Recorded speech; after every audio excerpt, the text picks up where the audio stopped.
Bonjour à tous, que la paix soit avec vous, mais pas tout de suite, car nous sommes en guerre, et l'Afrique ne peut plus accueillir toute la misère du monde. Je vous avais dit sur une précédente vidéo que les humanoïdes n'ont pas construit le bâtiment que vous avez derrière moi.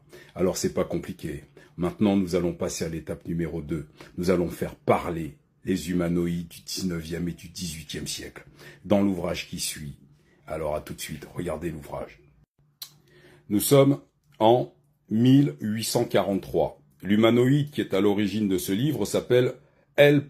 Panisset. Alors Panisset, qu'est-ce qu'il a écrit comme livre? Système métrique ou nouvelle métrologie. Alors je rappelle ici que le système métrique va être adopté par les Européens, dont les Français, le 10 décembre 1799. 1799, allez vérifier, on n'est pas en religion ici, d'accord? Donc ça veut dire que, ça c'est un décret. Le 10 décembre 1799, ils adoptent le système métrique. Mais la mise en œuvre, c'est-à-dire l'application de ce nouveau système, va être très tardif. C'est-à-dire que c'est en 1840-1843 que le système métrique va être généralisé en France et en Europe. Le problème, c'est que les bâtiments dits haussmanniens que vous avez en France sont des bâtiments qui respectent les normes du système métrique et qui surtout ont été construits bien avant l'adoption par les humanoïdes du système métrique. Donc ils ne peuvent pas avoir construit ces bâtiments-là. Ni les bâtiments, ni les cathédrales, ni les ponts, ni rien du tout. En réalité, toute l'Europe n'a pas été construite par les humanoïdes qui occupent l'Europe actuellement. Eh oui. Et vous voyez, c'est l'ouvrage qui vous le dit. Ils adoptent le système métrique, d'accord, en 1843. Donc, je suis désolé. Donc, ça veut dire quoi?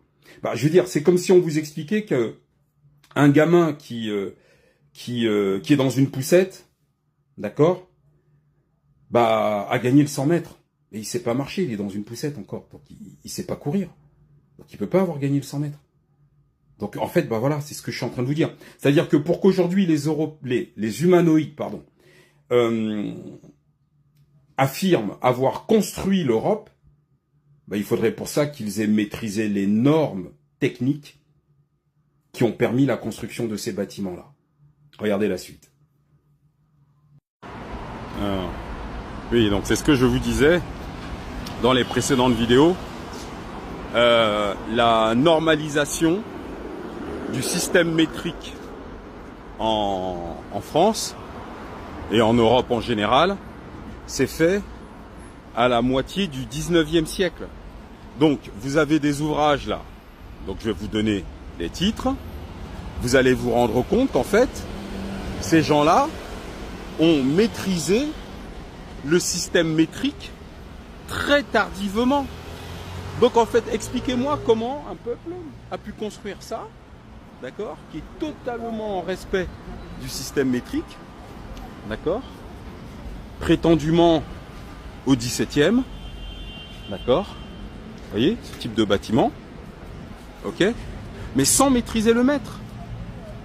Voilà, moi, faut m'expliquer. Vous voyez, regardez, par exemple, vous voyez ça, vous voyez que là, on a quand même un style architectural qui est réel, qui est profond, c'est vraiment autre chose. D'accord? Quand vous voyez là, les bâtiments, la qualité de la construction, c'est pas de la rigolade. D'accord? Mais ces immeubles-là ont été construits à une époque où la France ne maîtrisait pas le système métrique. Je veux dire, quand tu as été capable de construire des immeubles de cette qualité-là, en toute sincérité, faut pas, c'est juste hallucinant. D'accord? Bah derrière, je suis désolé, à côté, tu peux pas construire ça. Regardez comment c'est horrible. Enfin, faut m'expliquer. Je veux dire, tu ne peux pas mettre un truc pareil à côté de ça. Il y a un problème là. Alors qu'est-ce qu'on va nous dire? Ouais, ça coûtait moins cher, mais je suis désolé, regardez. Je veux dire, tu fais pas ça, quoi. Ça colle pas. Il y a un problème. Je veux dire, à la limite, même ça, vous voyez, à côté, là, c'est quand même plus beau que ce truc, quoi. Mais alors, c'est quoi le problème? Regardez, vous voyez? au milieu de ce type de bâtiment, voilà, vous avez ça là. Voilà. Donc ça, c'est le niveau architectural occidental. Ça, c'est pas occidental. Ça, c'est pas occidental. Pourquoi? Bah parce que ça a été construit. Là, vous êtes sur un bâtiment, allez, fin du 17e, milieu du 17e, quoi. Mais ça, je suis désolé, ça colle pas. Voilà, donc il n'y a pas besoin de se prendre la tête. Alors maintenant, je vais pouvoir vous prouver ce que je vous dis.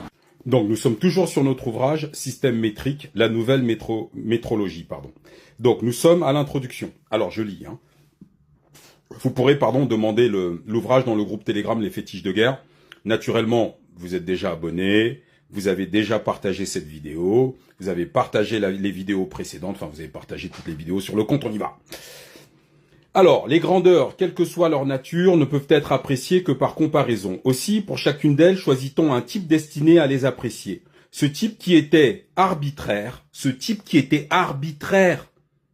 le type de grandeur était arbitraire en France.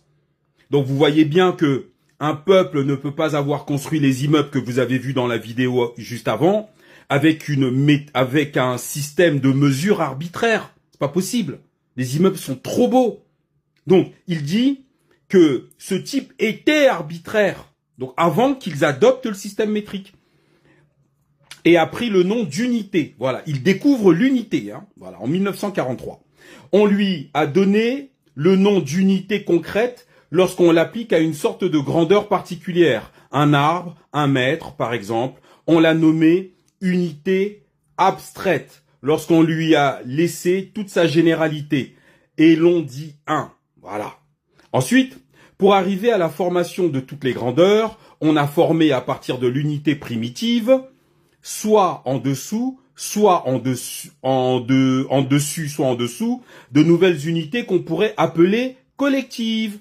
Ainsi, la dizaine qui est formée de 10 unités simples et le dixième qui est également le dixième de l'unité simple. Puis, la centaine, qui vaut 10 dizaines, et le centième, qui est la 10e partie du 10e, etc. En gros, sincèrement, en fait, ils sont en train de découvrir l'arithmétique, les mecs. Ils découvrent les dixièmes, les centièmes, etc. Vous vous rendez compte qu'on est en 1843. L'immeuble que vous avez vu avant, là, moi, je suis dans l'immobilier, ça, on est au milieu du 18e. On est au milieu du 18e, voire fin du 18e, voire même fin du 17e.